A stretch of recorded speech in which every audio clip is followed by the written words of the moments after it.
Okay, everybody, good evening and welcome to the third part of our Sustainable Beef System series through the Farm Advisory Service. We'll get cracking just in a second, but just a few introductions of tonight's speakers. The first and certainly least important for the evening is myself. I'm Robert Ramsey, an agricultural consultant in the Air Office for SAC Consulting, and I'll be chairing this evening. And I'm joined by two very well-rounded speakers. The first being Tim Geraghty, who will not be a stranger to many of you, but Tim is a VIO for us in Aberdeen, and we'll be talking about dynamic health planning and the theory behind it. And then we're also joined, lucky to have Ed Hill here today as well from Thrums Vets to put maybe a bit more meat on the bones and bring the health planning into practice, so to speak. So the main thing for me is we'll try and keep the time, so we're aiming to do this in just over an hour, and we'll try. Often Tim is the difficult one to keep the time, so we'll get Tim done first and see where we go. We'll go Tim, Ed, and then we'll have time for questions at the end. The Q&A function. This isn't rocket science. We've all done Zoom before, but certainly a good opportunity to do a bit of Q&A, and then I'll try and pull them together and have a decent Q&A session between both vets just to finish off tonight. And as I say, we'll aim to be finishing up just after 8:30 if possible. So with that, enough from me.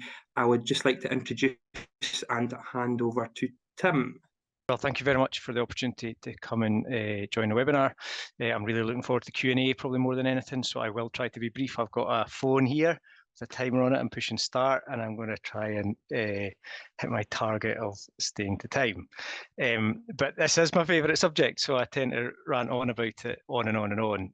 Sort of health risk management, particularly now on beef and sheep units, is something I am extremely interested in. I really enjoy thinking about it and thinking about how we can try to do it better. So yeah, just delighted to get the opportunity to come along, and looking forward, as I say, to the Q&A.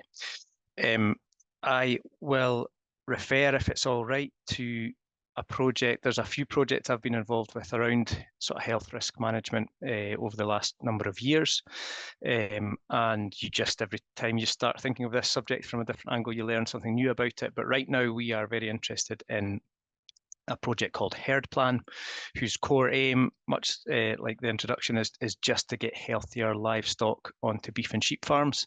So if you're a beef and sheep farmer or a vet to beef and sheep farmers, and you're interested in helping us make this tool as useful as it can be, then think about getting along to herdplan.co.uk. Is on the screen there, and you can register your interest. You just plug in your email address. If you're a farmer, what that means is we'll keep in touch with you as the tool develops over the next 6 months. And if you're a vet, then we're getting a couple of vets to help us co-design it now and use it in the field and make sure that it does what we hope it does. So there might be an opportunity to get involved in our little trial. So please get along. If things go to plan, then we would have this ready for use in earnest, and I will come back and talk about it a little bit later on, but we'll have it for use in earnest by April next year. That's our goal for Herd Plan. So a wee plug, and scribble that down, and if you get a chance to get along and register your email addresses, that would be great. Before we dive in, Robert mentioned dynamic health planning. That is another project that we've been looking at, and I'm extremely grateful to have Ed on the call, because Ed's been one of the key guys in helping us continue to. It's not a finished project, it probably never will be, but it's something that we think's got a lot of potential, and Ed's helping us make sure it works in practice. But before we dive into the detail of that, there's two things I think we should always just sort of centre ourselves around before we talk about health risk management. And the first is, what is that worth? What's health risk? What's the value of doing health risk management? There's a lot of numbers on this slide, so I know people will be trying to figure out what exactly is it showing us and doing that and then not listening, but I'm not going to look at the slide yet. I'm going to come back onto it. I'll put out a bold statement and see if it stimulates some questions. I think in sustainable systems, sustainable livestock systems, I don't think there's a more important element than health, right? So I can't prove that scientifically, but I'm going to put it out there as a bold claim and see if it generates some questions. Is there anything more important than health in sustainable livestock systems? Certainly healthier livestock have a lower carbon footprint, they have a lower environmental impact, they use less antibiotics, they obviously carry greater welfare, they empower much higher standards of mental health in the stock people that look after them, and they are worth an awful lot more money.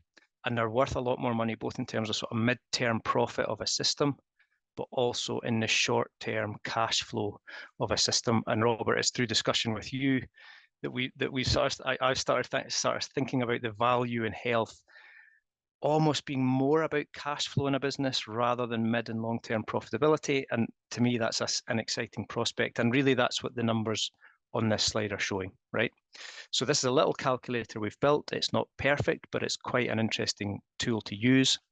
And what you do is you plug in sensible market values. This was actually completed by a beef group last week. So these aren't my figures. This was the farmers that said this is roughly where it should be at. So they were predicting that a sensible value for a kilo of live weight calf, £2.80, a breeding cow at 2,000, and we were imagining a herd of 150 breeding cows. They then said, what is the best possible year a herd like that could have in terms of output? And you can see the rows. So cow survival, fertility, calf survival in a couple of categories, abortion, stillbirth, and then growth rate down the bottom. So they predicted the very best this herd could possibly do as shown. So very good fertility, very low mortality, and a stonking growth rate. And what that shows you is you raise the value of that herd. 150 animals at 2,000 a head is worth 300,000. You would raise the value of that herd about 120,000 to leave you with 2,800 per cow, right? But then they did a terrible thing. They thought, well, what if the worst possible thing could happen in terms of health in that herd? Now, they did paint a very bleak picture. So this is an extreme example, and you wouldn't, if all of these things happened in one season, that would be extraordinary, and you don't need to make it as extreme as that, but that's what they did. And it just shows you the difference. So we're now looking at the difference in the value of that herd on the day of weaning between the best likely scenario and the worst likely scenario, and you're looking here at a range of about £800 per cow in a single season. I think that's more extreme than most people would say is likely. So you would narrow that band down a bit to be a bit more likely. But even if you go for quite conservative best and worst, it's almost certain that you'll end up with sensible market values of a cash difference in the business of about £500, £600 per cow per year. So that's an easy or a simple way to stick a monetary value on health risk. And therefore, managing health risk is a big job. A really important job that we have to do, and we have to do well. I quite like that £10 an hour, £100 an hour, £1,000 an hour stuff. I'd makes sense to me. So I'm arguing for health risk management is up there in the £1,000 an hour jobs in terms of cash flow in this business, profitability in this business, and sustainability of the business. And of course, the game we're playing, because every year is different and most of our systems are reasonably extensive and exposed to at least weather and climate as external risk factors, and are in a difficult year, on any year, regardless how difficult it is, we want to land as far up that range as we possibly can. That's what good risk management's about. It's not about always improving. It's not about always beating last year. It's about having the best year you can in the year that you get. And if we do that well, it is worth an awful lot of money to the business. So health value, just to ground ourselves there. The second thing, so we know we're trying to do this really well, but the second thing is we should acknowledge before we start that there are complexities in health risk management beyond anybody's comprehension. So every farm, every livestock farm sits on top of a risk factor complex that nobody fully understands. And so managing risk through a complex system that you don't understand is where we are. And that means the vets don't understand it, the farmers don't understand it, the fifth generation farmers still don't understand it. It's a constantly changing environment where we are not in control of or have full understanding of all of the risk factors. So you can sort of group them into environmental, so the weather, the climate, the other species that are around and interacting with your livestock. You can look at the variations within the livestock themselves. So genetics and breeds and where they've come from. The way that we manage that farm in its entirety, not just the livestock, but how we manage the ground and the pasture and the grazing and the feeding and the nutrition, etc. And then you've got the presence or absence of an infinite range of infectious diseases, where, again, there's just another massive layer of complexity there. So nobody understands that in its entirety. And what we're trying to do is navigate our way through that as best as we can for best health outcomes, but acknowledging right at the start that it's viciously complex, and therefore we can't get it right every single time. So it's worth a lot of money to us, it's worth a huge value, but we're managing a very complex system. I'll now zip through dynamic health planning. This is only one way to approach that problem. Health's worth money, but it's complex. And Ed, I think, is going to flesh out a good number of other ways, you know, from practical experience, which is just going to be great. But this one project we've been working on dynamic health planning is one way through this issue, and we'll share the principles of it now and come back to it briefly with Ed. So number one, it is all about the team. It's the team of people on the farm that ultimately limit health performance. It's always fundamentally, in the end, it's the team of people in charge that limit long-term health performance. So we need to look at who's on the team, and that first of all starts with staff and workers on the farm. What are their strengths? Where are their blind spots? What are they not so good at? We need to look at the advisory team, obviously the vet, but as soon as the vet's on your team, they're a limiting factor because they've got a limited knowledge base themselves. Who's the nutritionist? Who's the business advisor? Who's the system advisor or the other mentors? So you build, it's always a team game, and you need to start by looking at who's in your team and have you got the right team, and do you need somebody else in to help in a certain area? We've all got strengths and weaknesses in different areas. None of us understand this in its entirety, and the team in the end will be the limiting factor. So we need to get it right to be able to do well. So that's point number one. Point number two is targets. So we really need to be careful that we don't spend all of our time looking at last year. Oh, how did we go on last year? Well, it's in the past and it's done. And next year is going to be different because everything's always changing. So setting targets ahead of ourselves is sort of saying, well, what do I expect to happen this year? Almost saying, why am I spending time on this now? It's because I want to achieve something going forward. So setting targets ahead of ourselves is a really powerful way to make sure the whole process stays proactive, forward-looking, and dealing with the risks that are ahead of us rather than what happened, doing too much about what happened last year. Setting usual KPIs, you know, calves weaned per cow's bred is a really popular one, but at least covering animal survival, growth rates, and fertility in a breeding unit. Rough KPI targets around them will correlate with the health of the livestock and will correlate with the financial output of the business. So a few key KPIs set ahead of time. Then we risk plan, which is just guessing what might go wrong and taking actions to make sure that that doesn't happen. A powerful way to do that, to get our heads into doing that, is to imagine failure.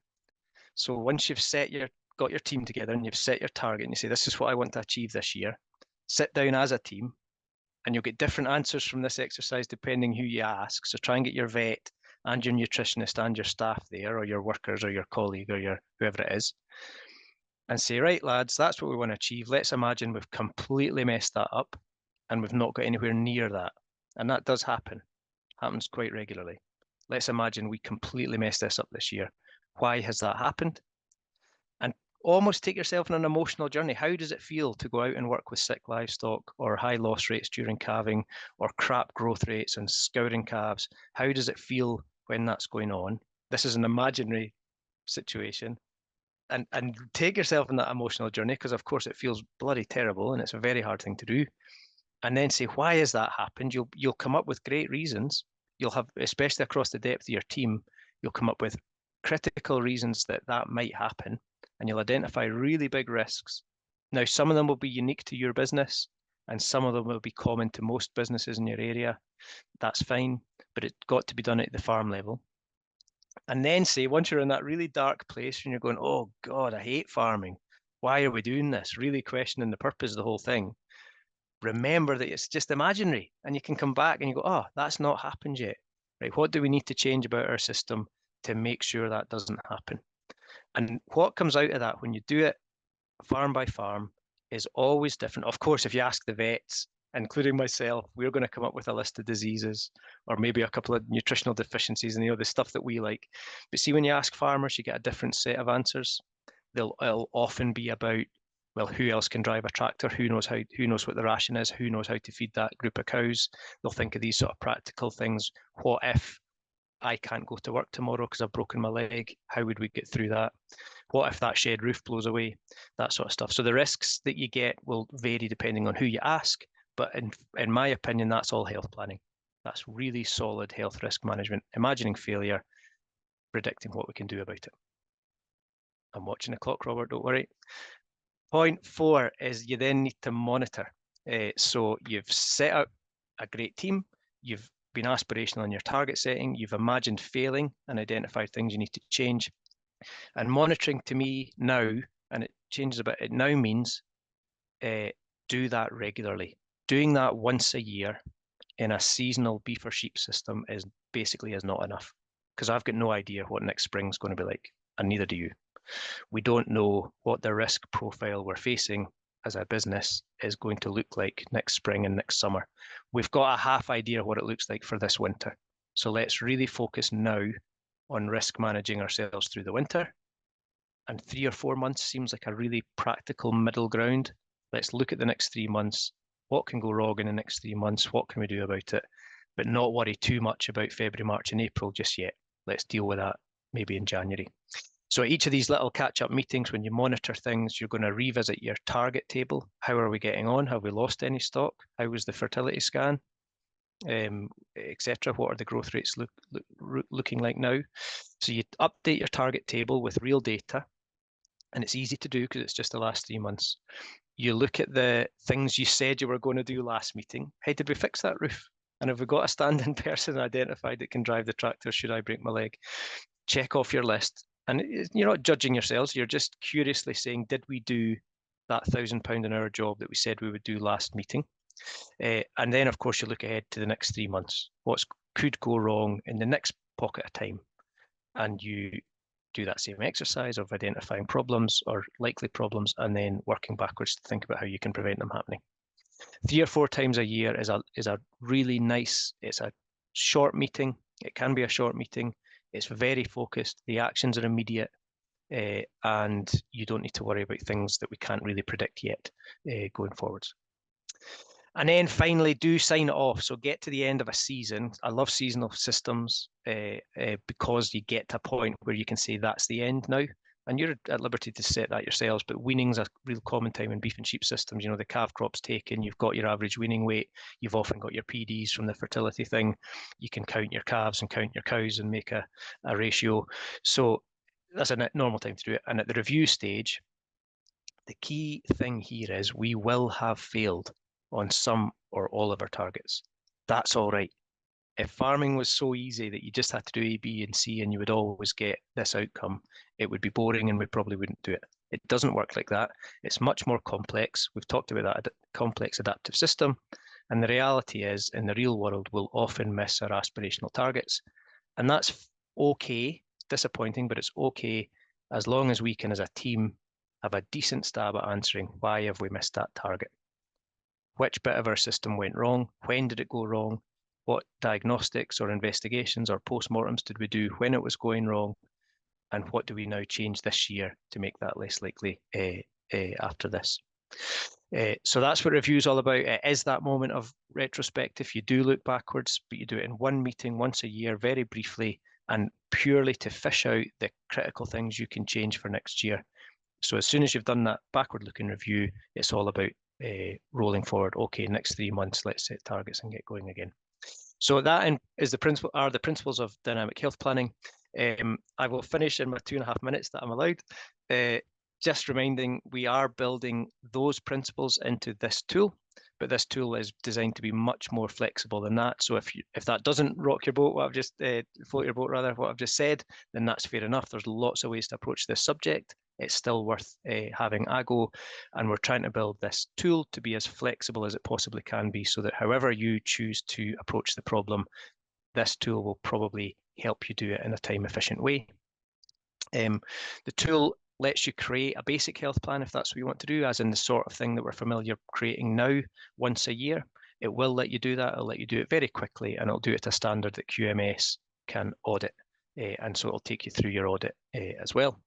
Once you've done it within this, once you've done that basic plan within this tool, it'll then allow you to manage those health activities. So it'll give you little nudge reminders when things are due to be done, and it'll give you those reminders in such a time frame that you can then go and order the vaccine, or phone the vet and book the visit, or do whatever it is you need to do. When we miss things off our health plan, it's normally because we forgot, because we're so busy, and not because we intentionally decided not to do it. So this is like a health plan that speaks to you and knocks at the door and says, hey, are you remembering there's a thing due next week? That's the idea. It lets you respond to new health threats. So there's inbuilt modules, and your practice can build their modules so that you can always get the most up-to-date advice from your own vet and the person that knows your system best, so that if something new happens on your unit, you can switch on the module to deal with that, and it's immediately integrated into your plan. And then, as we've said, you can do this dynamic health planning, continuous improvement of risk management, cyclical process meeting several times a year, working on really targeted on health risk management. I'll skip these two to save the chairman's wrath and finish 20 seconds, Robert, ahead of time. What a tremendous example of timekeeping. Excellent. Thank you very much, Tim. Thank you. No, brilliant. And I think just to pick up on the point you made at the start about sustainability. So today is all about sustainability, or this series is all about developing sustainable beef systems. And this definitely is the backbone and drives everything else throughout the beef or sheep system. So just to reiterate that, I think it's a really good point, a really important point, and something we'll expand on later on as well. So thank you, Tim. For now, you can take a wee rest and you'll be back just shortly. Ed, we just hand over to you for some thoughts from the field. Oh, the mute button moved. Cool. Thank you very much to SAC and to Faz for asking me to speak this evening. It's a nice opportunity to be involved, and great to speak alongside Tim as well, because we've had quite an exciting year working on the dynamic health planning stuff. So yeah, my name's Ed. I work at Thrums Vets. I'm primarily farm vet. We cover all of Angus and a fair chunk of the sort of east side of Perthshire, mostly beef and sheep clients. And yeah, I've been asked basically to give you guys this evening some of my thoughts on how I approach health planning for suckler herds. So I thought it'd be interesting just to start really with a bit of my sort of health planning history and some thoughts around it. So I managed to find a photo of myself on my first day at work, so it's 13 years ago now. Young, enthusiastic vet, keen to get out health planning because I wanted to be a farm vet, and if you're going to be a proactive, forward-thinking farm vet, then health planning is where it's at. And I suppose you sort of spent your first couple of years just working in practice and building up skills and knowledge and that kind of thing, and then was ultimately given my first opportunity to go out doing health plans. Great, but ultimately was faced with these LMO health plans, which were land manager option health plans, which are government funded with good intentions to get farmers doing proactive health stuff, and to accompany that, they would have to do a health plan. And unfortunately, these things just ended up being these awful box-ticking exercises where you went out and said, well, how many cases of pneumonia have you had? Oh, a few. How many cases of scarring you had? And you just ticked all these boxes. And ultimately, you sort of left those conversations feeling that I've not achieved an awful lot, and okay, farmer's got his grant money, but we could be doing so much better than that. Anyway, sort of time moves on and sort of worked away on what we were achieving, and started developing sort of some more active health plans and sort of some more useful conversations around health planning, and start to get into the groove of it a little bit. but still every so often sort of presented with these sorts of things. I have mocked this one up, but it is the kind of thing that every so often you get presented with. Oh, I've got the QMS inspection next week. I need my health plan updated, and it's literally a piece of A4 with a couple of management actions, and you score off the date and scribble a signature underneath. And again, in terms of a health plan, that's not achieving an awful lot. So I think as a practice, we kind of took a critical look at what we were doing in terms of health planning. Were we really offering the best thing that we could be doing? How could we engage more farmers in more active, healthy health planning? Because as a practice, I think at that time we had about 120 farms on the books, and really there was only 20, 25 who were actively doing good health planning stuff. So there's a big chunk of farmers out there not actively engaging in health planning. We got really lucky, and the practice that was Scott Mitchell down in Hexham, they at the time they had 100% of their farm clients on health plans, so they had some really good, cool, interesting ideas about how to develop beef and sheep businesses, and specifically around health planning. And they came up and spent a few days with us as a practice developing our system, and sort of moved on to something that looked a bit snazzier, but also just okay, the document looks a bit nicer, but actually how do we engage farmers in having sort of useful conversations around health planning? And over the last few years, we kind of worked at that, and we'll now have probably 80% of our clients on an active health plan. And then, yeah, just in the last year, been involved with Tim on this dynamic health planning stuff. So now splitting that down rather than an annual health plan, looking at trying to break that down into quarterly chunks, and that's been a really exciting process, and something that I sort of trialed with one farmer, and then the process gone well, and now rolling that out on a larger number of farms, just breaking that down into quarterly health planning, as Tim says, just really focusing on that sort of 3-4 months ahead rather than the whole year ahead. So a couple of thoughts, I guess, just on why bother with health planning. I think first and foremost, it absolutely comes down to this. We should be health planning to increase the health and productivity of stock on farm. And ultimately, that's going to result in increased farm profitability. That's ultimately got to be the driving reason for health planning. And I think that is what we can achieve with decent health planning. Also, a health plan gives us the opportunity to refine any protocols, so vaccination schedules, worming schedules, these kind of things potentially always need a little bit of tweaks, either in results to changing patterns of disease, changing climate, new products that become available, changing in management on farm. So we all have a set of protocols for various things.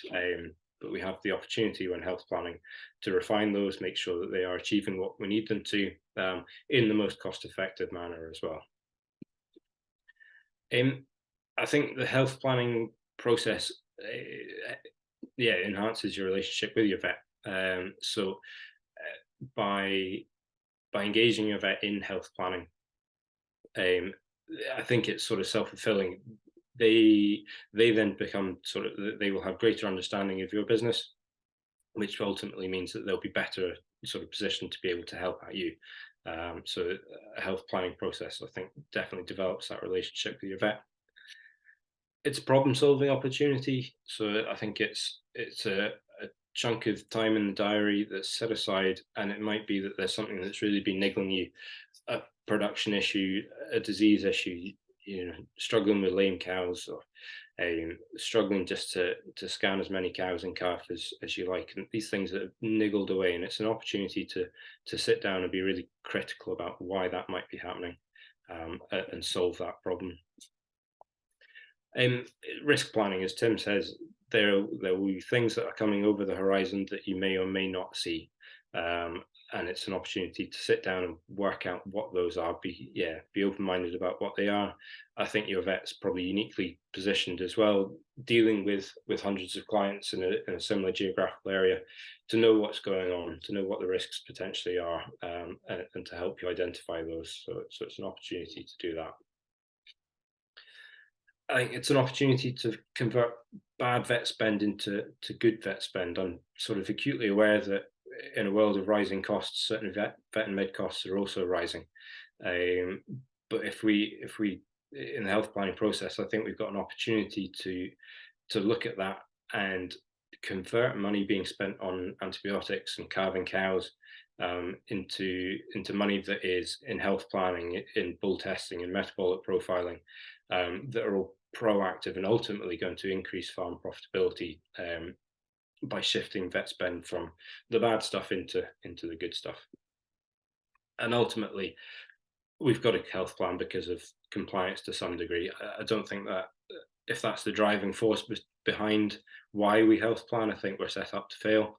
But ultimately, I appreciate it's got to be done for QMS, red tractor, or health schemes.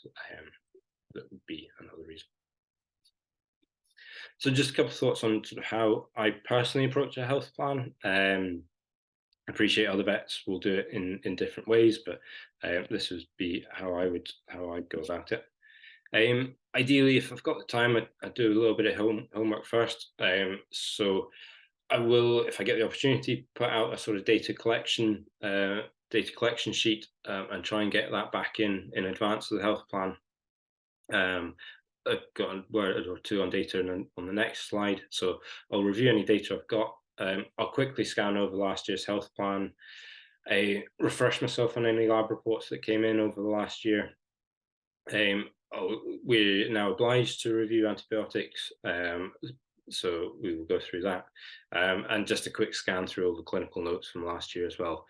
There'll be some farms that health plan for that I have a really in-depth knowledge of what's going on farm, and yeah, I won't need to do just as much homework, and there'll be other farms that I'm less on, and therefore I think the homework's a bit more important, I think, on those farms, for me anyway. So we then sit down, and what I would tend to start the process with is just asking my farmers, what is it that you want to talk about? We've got this chunk of time set about what is it that's bothering you?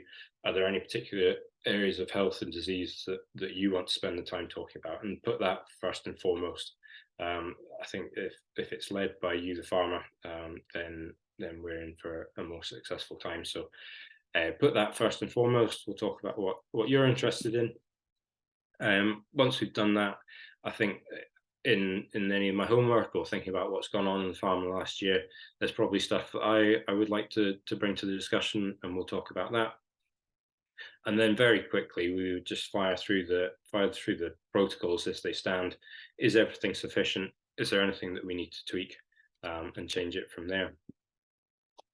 Once health plan is done, once that conversation's had, we'll issue the actual physical health plan, and for us, we put that with a calendar of actions as well.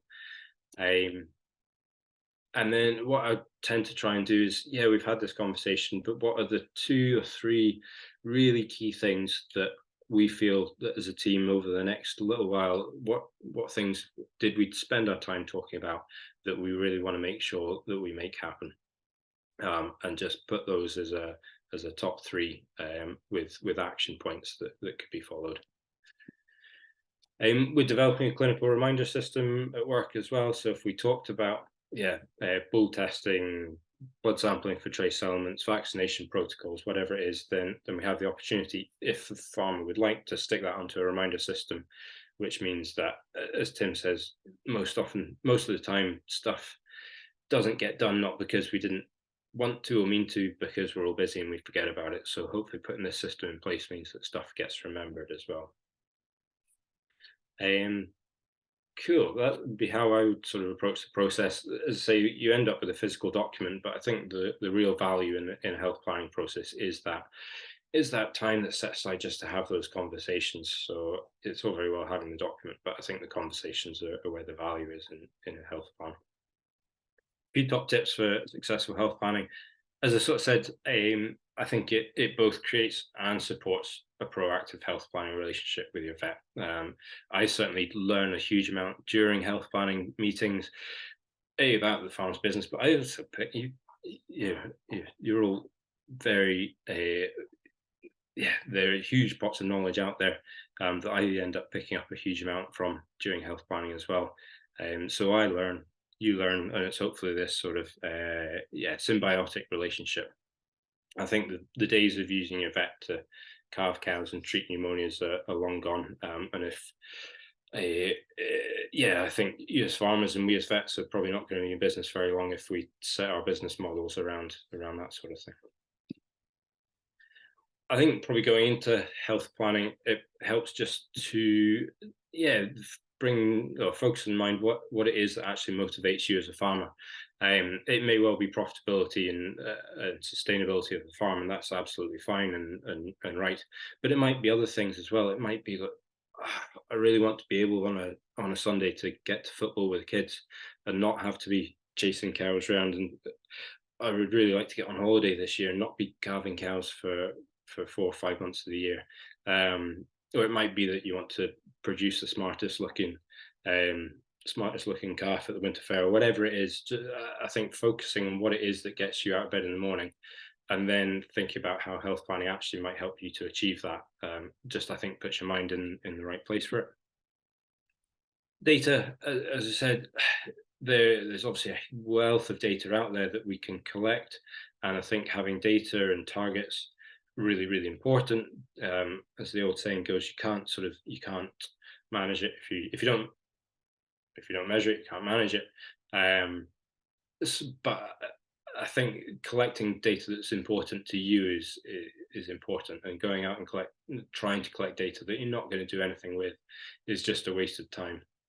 But equally, if there is data and stuff that we want to use to work with, collecting that in advance of that health plan is really, really helpful, because we might only have an hour set aside in the diary, and we don't want to spend 10, 15 minutes of that time trying to find the data that we may or may not use. So getting that in advance is really, really helpful. I think it's important to set aside the time. You will see it in our diaries. You'd be castrating, dehorning 50 calves, and while you're here, can we just quickly do the health plan at the end of the thing? I appreciate it trying to be time efficient, but I don't think that is conducive to good health planning if everybody's knackered after 6 hours out in the rain and the cold. I think it is far better to set aside the time required as a thing. And equally, I think, that's on the next slide. And actually using the plan. So you will get a reference document at the end, which I appreciate is something that often gathers dust. But if we're producing a calendar, producing action points, getting those printed out and somewhere obvious in the farm office so that things actually get done, I think is really useful. And a couple of things to think about avoiding when coming to health planning. First thing to avoid is not doing a health plan. The second thing I think is approaching it with an open mind. As I said, sort of focusing the mind on what motivates you is important. But if you're coming to a health planning process thinking, I've got to do this health plan because QMS are coming next week, and it's just a waste of time and it's going to cost me money, then that's probably all it will achieve. It probably will be a waste of time and cost you money. But if you come to it with an open mindset, thinking about, right, I've got this hour, we've got to do it. What can we achieve in that hour's conversation, and being open-minded about it, I think is far more healthy and successful. Time, I think we need to book off sufficient time, but not too long. I think we all have concentration spans of sort of 45 minutes, an hour at best. So making sure we don't overrun, don't end up talking for hours on end. And on that, I appreciate if you've got beef and sheep systems, it potentially makes sense to do both health plans at the same time. But equally, I think we all have preferences, beef or sheep. And it's quite common to spend 50 minutes, an hour talking about cattle, and they go, oh Christ, we better do the sheep health plan as well, and rattle through it in 10 minutes, and you've kind of done a disservice to the sheep, or vice versa. So potentially thinking about second sided time for each species is useful, I think. Need to be honest. There's no use in saying, oh yeah, things are fine, if they're not. I think you're missing an opportunity there. If if you're not being open and honest with yourself and with the vet. And I think most times, yeah, everybody is pretty honest. But this one just came to mind. I had a farm that we've not dealt with for very long, that have been with us for maybe a year or slightly less, and the stockman's recently changed. And I did the health plan prior to the change in stockman. And then the new stockman phoned me up this week and said, when you did that health plan, did you come out to the farm? Or did you do it in the practice? Well, I did it in the practice. Yeah, I thought so, because the health plan here says that lameness isn't a problem, and I've got 20 crippled cows outside. So, that was potentially an opportunity missed, to talk about lameness by being honest about it. As Tim sort of said, we need all the right people in the room. So who's going to be involved in A, sanctioning anything that we talk about, and B, sort of carrying it out? So farm owner, a shepherd, stock person, whoever it is that needs to be in the room for those conversations, ideally they should be there. So making sure people are in the room.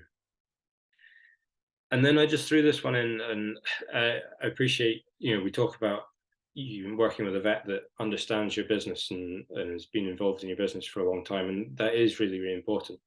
But equally, I think as vets, I've been health planning now for 10 years or so, but I had to start somewhere, and I'm very thankful for the farms that gave me the opportunity to get started with health planning with them.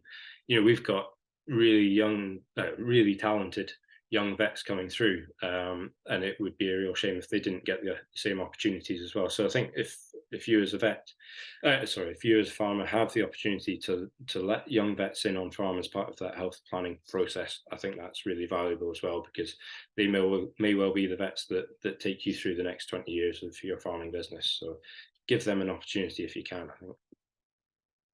And then I was literally going to finish up with 3 sort of actual cases that I've sort of gone away and thought about where health planning's made a difference. And so 3 different cases, hopefully, that are of interest.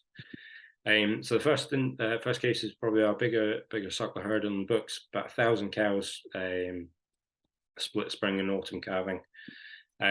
And as part of those sort of health planning conversations, and this, to be honest, would have predated me being at the practice, but, as part of those health planning conversations, it was decided that rather than sort of ad hoc bull fertility testing as and when there was perceived to be a problem, or just new bulls coming into the herd or whatever it was, that actually it would be far, far stronger if just every bull every year was fertility tested. So that was sort of put in place as part of these health planning conversations.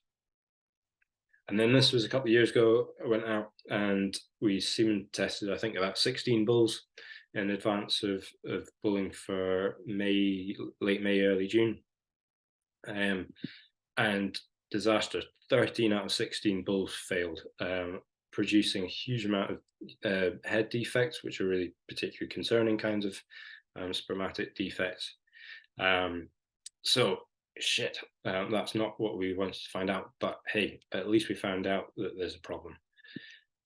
So we had time, 5 replacement bulls, I think, were gone out and sourced, and then the failures we retested in early May, of which I think approximately 6 that had failed now passed, and those that are still failures had decreasing numbers of abnormalities in the sperm. So by bulling, we'd sort of managed to clobber together by retesting and going out and purchasing replacement bulls, managed to have sufficient bull power available. It wasn't perhaps the full 16, but we kind of hoped that as these bulls seemed to be improving come the end of bulling, some of those that were still failures would be passes, and indeed that turned out to be the case. But yeah, if we hadn't found that out and identified the problem and done something about it, you can see how that would have been an absolute disaster.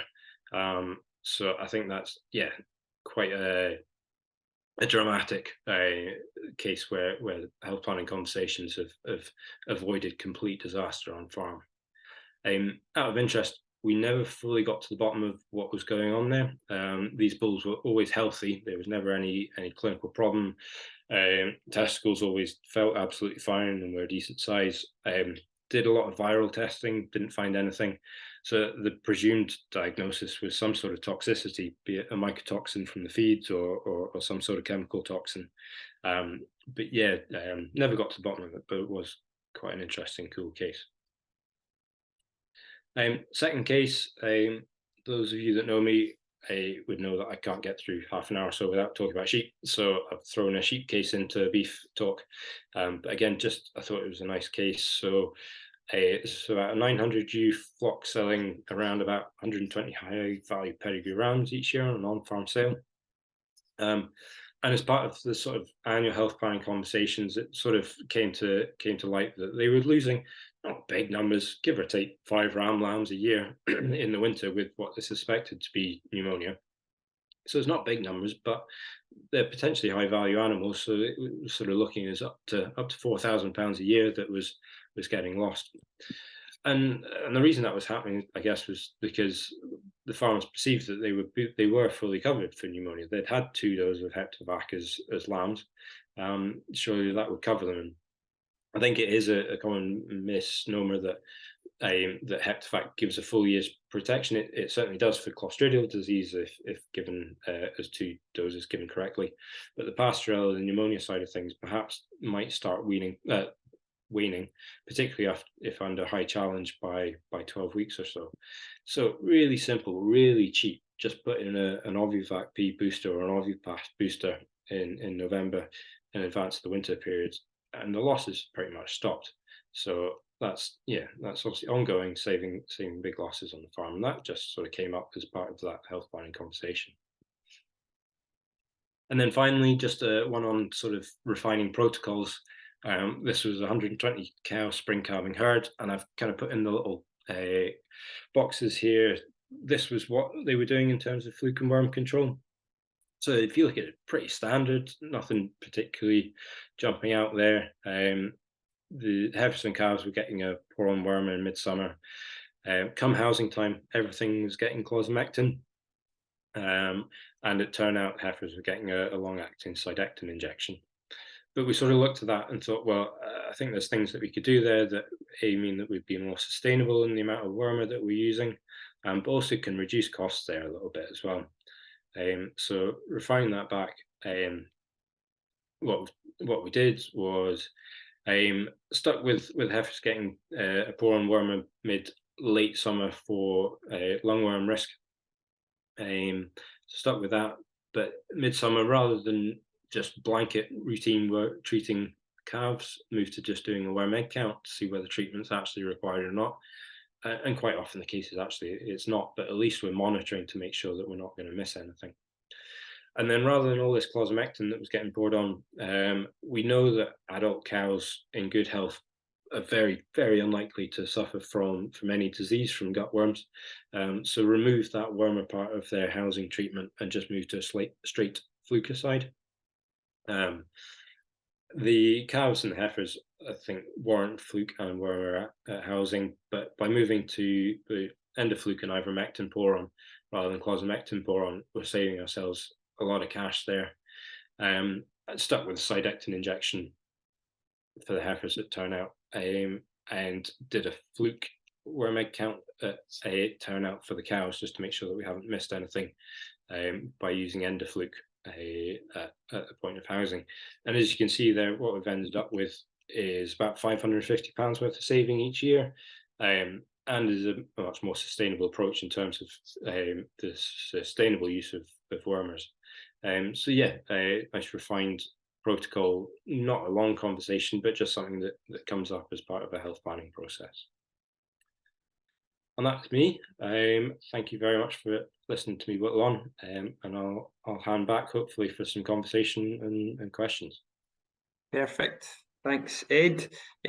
Excellent talk, and I think put a lot of meat on the bones from our earlier presentation. And I commend both of you for timekeeping as well. We're good for a few questions now as well. And just to keep in mind that the chat and the Q&A is still there if people want to add a bit in. Tim, I was just going to open with, I suppose, some thoughts, more a comment from me is, I think it's amazing actually how our jobs are actually coming together. So I'm a business consultant, and I've been very focused on money and beef systems and trying to reduce cost. And it's interesting to see how my world and the veterinary world are actually colliding increasingly often. And I know in your your work so far, but you've covered fertility, survival, and growth as the key pillars of production, and that's actually now what I'm using for quite a lot of business reviews as well. So it's interesting to see how we're all linking it back to money. The other area of work that we're doing an awful lot in, and obviously in a sustainability discussion, carbon has to come into it too. What I think is amazing is how much of the information, and Ed, you struck on it too, is some of the information that's hard to get. We're all struggling to get the same information too. So really a plea to everybody is, when we're gathering this information, let's gather it once. And if it's going in your health plan, make sure when you've got your health plan, let's use it for your carbon audit, for your financial budget and things down the line as well. Tim, have you anything you want to bring in about carbon at all? Do we want to skip over that one? Yeah, I don't know. It sort of it permeates every talk we do, doesn't it? And that's fine, and it will continue to do that for some years, and it's right that it should. I totally recognise that merging of, like, as you move, and Ed, that was just brilliant, that sort of a journey. So many vets would have watched those first five pictures you put up, and we've just all been on that journey through what is health planning, and where do you start, and how do you get into it, and where's it going next. And it's really cool to see such a vibrant community of vets and farmers pushing that forwards. But you do end up, like, ultimately it's systems, isn't it? So you end up having conversations where they can be quite far removed from they can be very specific, like, well, we should change that product for that product, and that last case was a great example. But they can also be big systems type decisions, so recognize that. But on carbon, I think, yes, health, if you focus on survival, fertility, and growth rate, then you will, in ruminants, then you'll reduce your carbon footprint substantially. If you achieve improvements in those three areas, then you will significantly reduce your carbon footprint. And that's a great story that our industry should be telling, as in we should be demonstrating that we're capable of doing that. It's fantastic for your cost base, and it's really good for your cash output. So you chase money because that's what we have to do, because we're running businesses. But if you do it through animal health, then you will reduce your carbon footprint. The caveat I'll stick on there, I worry about our carbon tools now that collate or consider this, that it's the same whether you burn fossil fuel or produce methane. And I know that that's a hot topic, so I don't think you want to go there. But actually, I think we must take fossil fuels out of our systems. And I don't think the tools that we've got now point to that strongly enough. So I think it's fossil fuels that need to come out. We need to use methane as effectively as we possibly can for output. But first and foremost, we need to remove fossil fuel from our systems. So that's the only thing I'll add to the carbon thing. It's not new. Everyone's been saying that for some time, but some of the tools, you just get a carbon footprint, and that's not good enough anymore. We need a fossil fuel footprint, and how effectively are you using methane? That's my view. Yeah, and I think, to add into that one, the carbon thing, the carbon story is a huge story. It's hugely important. It's something we're all in every sector is involved in this. But actually, as an individual, you're nothing if you're not making money. So if you're making a loss, you don't have a sustainable business to start with. So if we can do the stuff that helps our carbon footprint and makes us more money, and that's where we maximize fertility, maximize survival, and optimize growth, no matter what else is happening in the world in terms of economics or politics or whatever, you're better off than you would have been had you not made those improvements. But before we go down a major rabbit hole and talk about carbon all day, Ed, you mentioned about suffering from LMO health plans and funded, things we had to do. I think we're still actually suffering from Lyme grants in the 70s and 80s and all sorts of things. But how are you finding, so we now have Preparing for Sustainable Farming, the new PSF animal welfare interventions. How are you finding uptake on those? Because to me, we've got an open goal as farmers to have a deep dive into our businesses. Are you seeing an increasing uptake there? Are you happy with what's coming forward? Yeah, we certainly used it, and I think there's been a lot of uptake in terms of those specific health tasks. My big concern is, whilst we've done a lot of eligible work and they've been really useful to get people doing those proactive things, we haven't actually signed off on any of them yet, and I think we're going to get a wodge of paperwork coming our way the week before the deadline. So I'm going to use this platform as a plea to farmers to, if you've done the eligible work, get your form into your vets, because we don't want to be sitting there signing everybody form in the last week in February, whenever it is that they have to be handed in by. But no, it's been useful, because there's that extra £250 for knowledge exchange, sort of arbitrary knowledge exchange. Actually, we've been able to say, look, take that in your mind and use that for health planning, and I think that's been something that's really useful.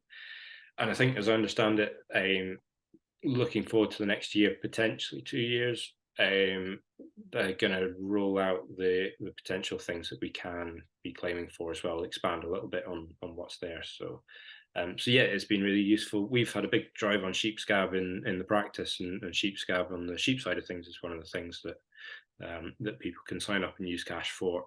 So that's been really useful for us as a practice, and obviously the farmers that have benefited from it as well, getting stuck into that stuff. On the cattle side of things, I suspect most people are using it for fertility testing, for bull testing, and we're just going into respiratory disease season, so I suspect we'll be using a fair bit of it for respiratory disease investigations as well. Yeah, it's one where, you know, we have a real opportunity in that we are being paid for what we're doing. We're not being paid. We're not being. It's not like I provide an invoice and get the money back that you paid. You're being paid £250 per intervention plus £250 for CPD. All of that is a budget to spend on vet time, on good vet spend, as you put it, Ed. You know, if it's fecal egg counts, there are people being fairly critical that a fecal egg count doesn't cost £250. But the conversation in and around it, and the wider discussion and all the things you can do to change your business, £250 towards that is a phenomenal spend, I think, anyway. So certainly having those conversations with your vet and making the scheme fit your needs is, I think, really important. And certainly, and we see it in every meeting like this, vets do want to talk to you. I know we're all busy, but vets do want to have those proactive conversations rather than those horrible reactive conversations that I'm sure you're plagued with on a day-to-day basis. For a few questions coming in, sorry, Ed, a few questions coming in. One interesting one is, so is there a difference between the health plan for a housed system versus an outwintered system? So I suppose the system's different, so there should be a change, but is there a radical difference between those plans, Ed? Yeah, there will be differences, because the risks will be different. So yes, every health plan is individual and different. I have we have a template, a framework to work to, but you know, of the 100 or so health plans that we have on the system from the last year, every single one will be different. Every single farm is a unique business with unique risks, and yeah, there will be a difference between housing and outwinter systems, for sure. Yeah. And I think that's really, it's your health plan, so it's about your system, and if your system changes, the health plan has to change with it. I actually got asked a few weeks ago if I would sign off a health plan from someone for someone, obviously as a non-vet, can't do that, but I was asked to sign off a health plan for a farm that's not been a dairy for 10 years, but still has a dairy health plan. So hence why they wanted me to sign off and not the vet. So certainly keep it up to date, keep it right. And that's probably highlighting all that's wrong with the old system, and pleased to see the exciting new system. Tim, there's a lot of benchmarking groups and discussion groups and things that are there's established ones, and there's an awful lot more Fast Connect groups and types of things establishing just now. Are you seeing, for your tool, are you seeing a lot of interest from benchmarking groups, and do you see that as an area where, you know, a route in for health planning as well? So yes, it's a great I think there's a lot of merit in benchmarking, and for myself, that when it's been most useful is that small group, like 5 or 6, or I don't know why 12 always becomes the magic number, but 12's don't go above 12. That's plenty. But between sort of 5 and 6 and 12 is just the perfect amount for a benchmarking group. And what you've tried to do is bring in, for benchmarking in particular, bring in systems that are similar, and you're all trying to do a reasonably similar thing, because then the things that you want to measure will be the same, and then you can do comparisons and you start to learn about what's achievable and possible. To be honest, our tool will not champion benchmarking in the short term, and that's because we've prioritized that point Ed's just made around flexibility on farm. So we need one of our core points is that you risk manage towards a target, right? So you risk manage towards achieving something, and the way that your risk profile is different between farms, what that thing is that you're trying to achieve is always different between farms. And so what herd plan will do will allow you with complete flexibility to set targets that are meaningful to you in your unit. And that can be as silly as, well, I measure, with a great example recently, the convention would be that you talk about how many cows calved in the first 3 weeks and the first 6 weeks. You know, that's conventional benchmark type figures. Whereas we went to a guy and he's just like, nah, it's always the first month. I measure how many cows calve in the first month, and he needed 80% calved in the first month. And that's his figure, and he runs his business by that figure, and that's fair enough. So herd plan allows that person to say it's how many cows calve in the first month. But when by prioritizing that on-farm flexibility, you lose a bit the capacity to benchmark, because everybody's measuring what they want to measure, and we're not necessarily all measuring the same thing. So you can't make a direct comparison to your neighbor. So herd plan is more about managing that risk packet for your farm this year as best as you possibly can, and not so much about looking at the benchmark group. That said, we will switch on a system whereby that magic number of between 6 and 10 farms could work together and agree, that 10 farmers agrees, right, here's the 10 things we'll all measure this year, and then you can benchmark. So it will facilitate that in the mid-term, but in the short term, it's all about on-farm flexibility, and arguably that's maybe more important, I think. Yeah, and obviously the most important person in any benchmarking group is you last year. It's knowing what your peers have done is really interesting and Yeah, good, but the most relevant person is what you've done. I think that's right, but it is right, and I've often made that point exactly. It's I want to be better than last year, and at least in some angles you want to be. If you've had too many stillbursts, then you want less stillbursts next year, and if you've had a bit of scour, then you want to eliminate that next year. So yes, within there's probably little bits that you want to nail next year, but the real benchmark is a parallel universe in the same year, isn't it? It's like, yeah, it's Ed's great example, the bulls there, like his parallel universe, he scanned at 70%. I know he did, because I've had that phone call. And in October or November, he's going, I've just scanned at 70%. Why do you think that's happened? I have no idea why that's happened. And none of us can go back in time to April. But so it's that parallel universe that you're really trying to, and of course it's an imaginary thing, but that's your benchmark. Don't let any of those parallel universes be better than you this year. Yeah. You need to win that. And I think, without being dramatic about it, we are in a position where that parallel universe scenario busts us. You know, we're not in a place where we've got huge amounts of retained profits, and you know, there's a real where we're running tight, efficient businesses, and to do that we need to be proactive. It can kill you through cash flow, and I think that's right. And the younger the business, or the less capital behind the business, the more. But it can also kill just your capacity to keep going, because it's so hard to get through a year like that and then want to put the bulls in again or the tups in again. It is actually hard to, and that, like, staff leave.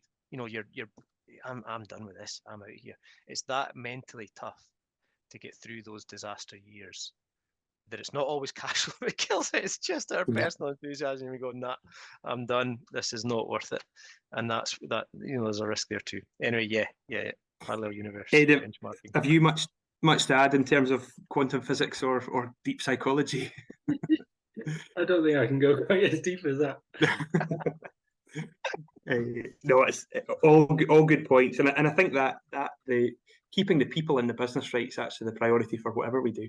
Animal welfare and human welfare, I think, trump everything. Ed, what about, see, for where you're seeing the biggest uptake? So obviously that 1,000 suckler cows guy is a pretty massive business, and obviously planning and staff and having protocols and things is so important. Do you see a higher uptake in professional proactive health planning in estates and farms with paid labour, and maybe less so in family farm scenarios, or do you see it across the board? I don't think there's a big difference. Yeah, I haven't paid it too much thought, but no, I don't think there's a big difference. We, as practice, we do have a big variety. We've got, big businesses, particularly in and around a lot of the arable farms. We've got some, pretty substantial businesses there that you'd never see the farm owner, and we've got a lot of family farms up the glens and everything in between. I don't think there's necessarily a difference in terms of engagement and uptake. I think it probably comes down to individual personality type that's running the place more than type of business, I suspect. Yeah. I certainly think there's a change in the age groups. So maybe this is always the case, but certainly the younger people coming in, and somebody made that point about allowing young vets and allowing young farmers to actually be decision makers and develop their skills. And I certainly think our generation are much more data driven, much more proactive, perhaps not in all cases, but in many cases than their mothers and fathers before them. One final point I wanted to make, or question to ask, there are a couple of points floating about which are pretty specific about specific things. So I think we'll maybe direct them to the speakers in question and deal with them. They're maybe not that helpful for steering this, but the one from a sustainable beef systems perspective, I wanted maybe just to touch on antimicrobials and anthelmintic resistance as well. So is that the most important part? So it depends obviously where you're at, but for the whole industry, are those the two areas that actually having proper conversations with vet and farmer and make sure you're using the right product in the right place at the right time, is that one of the biggest opportunities or biggest needs for the industry at this point? Long-winded question, sorry, and either can go first. To take the two sort of slightly separately, I think the anthelmintic stuff, I think, is well known and well documented that it's potentially one of the most limiting factors on sheep farms. And I think as beef farms, beef vets, we potentially slightly guilty of saying, "Well, that's a sheep problem." But increasingly in the last year or so, we've certainly diagnosed quite a lot of ivermectin resistance in cattle. And in cattle, we don't have a huge choice of products available. Probably have less products available than we have in sheep. So if we don't look after what we've got, we're going to get problems. So yeah, that is potentially a massive threat. And as I said, that's the sort of thing that comes up in health planning conversations a lot. How much worm is actually getting used? Do we really need to be using that? Could we drop it altogether? Could we put in a monitoring procedure to make sure that we're not totally going to drop the bulk and actually get caught out by removing something altogether? So yeah, there's definitely, that's a massive threat. I think antibiotic resistance, I think, is quite scary when you start reading about what a post-antibiotic world potentially looks like. And I think as farmers and vets, obviously, personally, I think human medicine has a massive role to play as well. But as farmers and vets, we have a big responsibility to make sure that we're looking after the antibiotics we have and don't end up causing serious problems for our kids and our kids' kids in terms of what antibiotics are available to treat simple infections. Just really simple things like just using the right amount. You know, when you ask a farmer about, well, how much did you jab that cow with? Well, a syringe full. Great. How big was the syringe? Because it probably wasn't as big as was needed. So just making sure that, yeah, if you're using antibiotics, use enough, but not too much. It's that whole adage. So yes, yeah, both I would perceive to be big threats, but things that can through health planning be administered. Yeah. Yeah, and of course, if we vaccinate, or there's ways of eliminating the not the need for the antibiotic, but on a case by case basis, is a way of significantly reducing the need. Tim, have you any points to add on that? No, I think Ed covered it really well. Like antibiotic usage is never going to be the biggest threat to your business. That is a global threat to human health, or it's unlikely to be. Let's say never say never, but it's unlikely to be. But so it's for the greater good there, isn't it? That we have to reduce the usage rate, and the scientific evidence of direction of travel there is very clear. So there's no argument. Ed's answered it well. I suppose I would point to like the things that I think are bigger short-term threats to any one business would be how you're sourcing stock. And I know that is such a boring subject, and everyone rolls their eyes and go, bloody vets talking about buying stock again. And there's a phrase that's used. It's in bad. The real disaster cases, like new disease ripping through and causing massive harm in a single season, is often from sourced stock. And so I get risk averse around it. And there are ways to source stock responsibly. So I think that's a big one. If we're buying from multiple animals from multiple herds, and those herds are buying multiple animals from multiple herds, at some point the dice are going to land against you and damage the business substantially in a shock moment. And then just sort of immunity managing. I think that's bigger. So stress management in the system, I think, is always trumps any individual bug or even parasite, because the immune system is unbelievably capable of putting up with almost every bug that we can throw at it. But if you damage the immune system through stress and malnutrition and etc., then you can throw even the smallest bug will make it fall over. So I think I would always, in terms of, I think you'd maybe said, is this the biggest threat in the book? And I'm just putting those up as sort of a real big numbers to focus on. Yeah. There was a question I was going to ask. Time's not going to allow, but there's a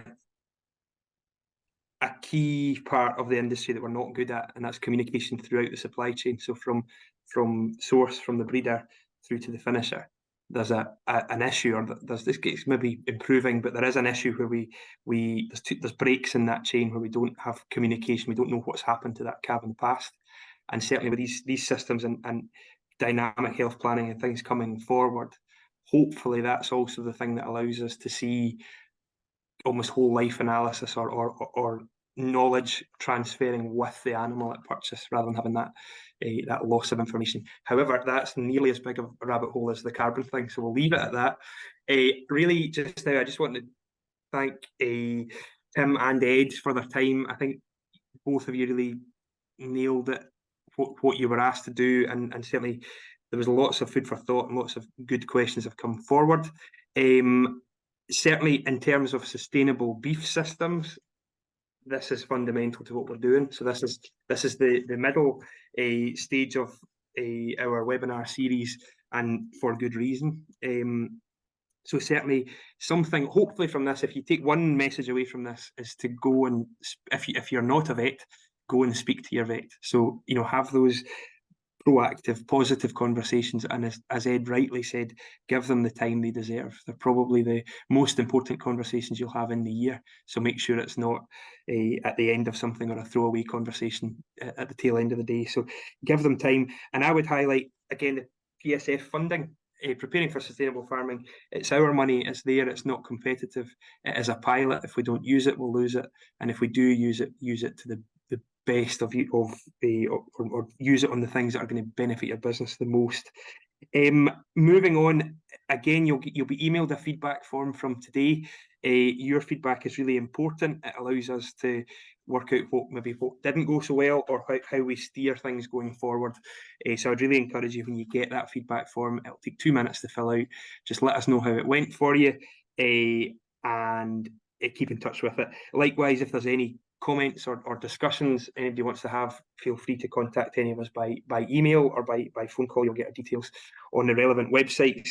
The next in the series is looking at grazing strategies, and that's with Daniel Stout and Duncan Miller, who again will bring the farmer perspective to it, and that will be on the 24th of January 2024. So we'll look forward to a good attendance or a good turnout for that as well. So just with that, big thank you to FAS for obviously putting this Farm Advisory Service, putting this meeting on tonight, and again just to both speakers, Tim Geraghty and Ed Hill. So thank you very much, and also thank you to everyone who attended. All the best. Thanks.